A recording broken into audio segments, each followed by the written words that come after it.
Bonjour, je m'appelle Anne, j'ai 41 ans, j'ai 2 garçons et on vit à Douala depuis 6 ans. C'est apprendre à s'ouvrir. Je pense que c'est vraiment de découvrir ce qui se passe ailleurs.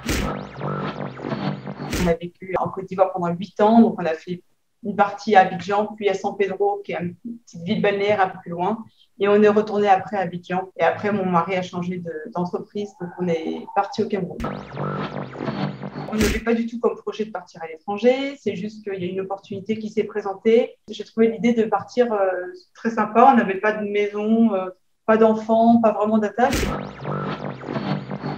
J'avais un oncle qui a dû fuir de la Côte d'Ivoire 2 ans avant, un petit peu en panique en laissant ses affaires, ses chiens et tout. Donc évidemment, il y a eu un petit peu d'inquiétude.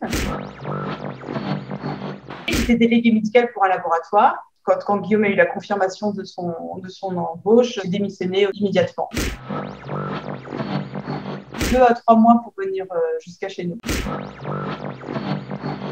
On a fait la fièvre jaune parce que c'est un vaccin qui est obligatoire pour l'arrivée. Et on nous a déconseillé de prendre un traitement pour le paludisme parce qu'on allait vivre au long cours et qu'il y avait plus d'effets secondaires attendus et que là-bas, le paludisme se soigne très bien.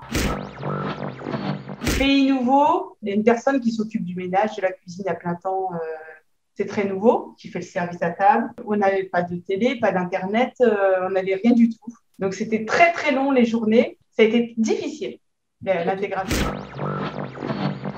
Comme j'étais un peu effrayée parce que c'était vraiment nouveau, j'ai pris mon cuisinier avec moi pour qu'il m'aide à prendre le taxi, qu'il m'emmène aller faire des courses ou aller dans une librairie pour acheter des bouquins, pour que je puisse m'occuper. Il m'a été d'une vraie aide parce qu'il était très bienveillant. Ça m'a aidé à sortir de la maison parce que sinon, j'aurais pu finir dépressive, je pense. On avait un bureau en bas. On avait enfin l'ordinateur, on avait tout qui était revenu, on avait un petit peu d'Internet. Et du coup, je prends mon café, descendre. Il me prend des mains et il dit non, je vais le descendre. Je dis non, mais ça va, je ne suis pas impotente. Il dit aussi, madame, vous êtes importante. Et ça, j'ai trouvé que c'était trop mignon.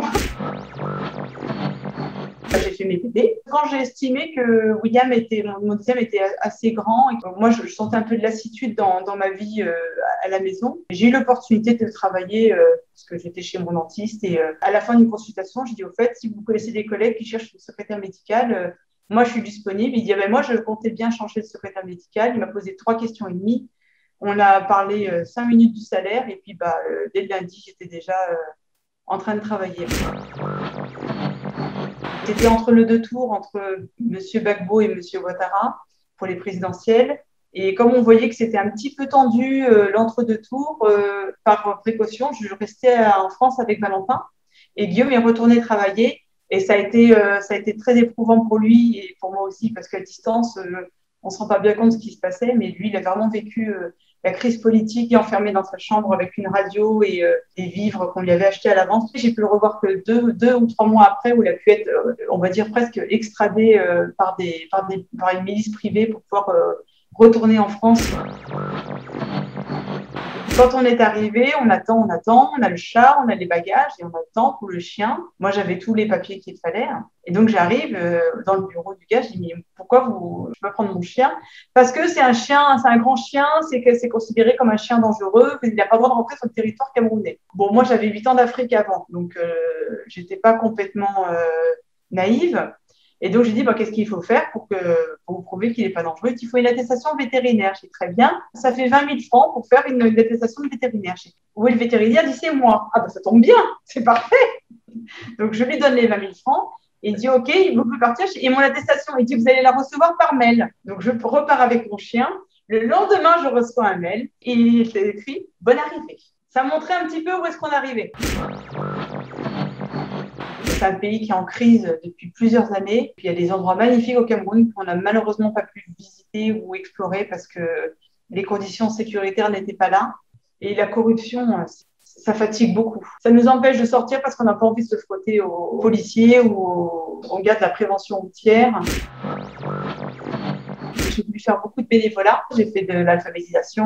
Je me suis occupée dans le bureau de l'accueil des femmes francophones. Et puis après, j'ai eu cette envie de travailler. Donc, j'ai eu l'opportunité de pouvoir travailler à l'école française et de tenir le secrétariat de direction. Et c'est un job qui m'a beaucoup plu, que j'ai vraiment découvert. C'est sympa de pouvoir travailler, de ne pas rester à la maison tout le temps, d'avoir des collègues de travail. j'étais un peu stressée dès que ça a commencé à fermer parce qu'il y a tout le monde qui fuyait en fait.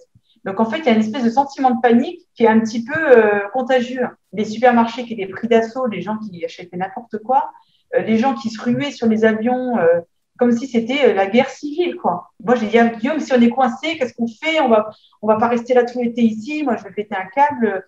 Ça a été très compliqué. Et puis bon, bah, finalement, au fur et à mesure, un nouveau quotidien s'est mis en place. Et puis on se rend compte que là où on était au Cameroun, c'était beaucoup moins stressant qu'en France, par exemple. Il n'y avait finalement pas de confinement. On pouvait toujours continuer à aller au restaurant, on pouvait continuer à se promener. Il fallait juste mettre son masque pour aller au supermarché. Enfin, des petits gestes barrières de base.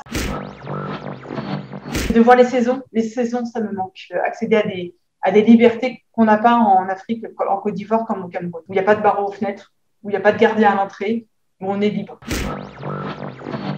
On s'habitue un petit peu, on prend le pari de s'attacher et puis de dire au revoir.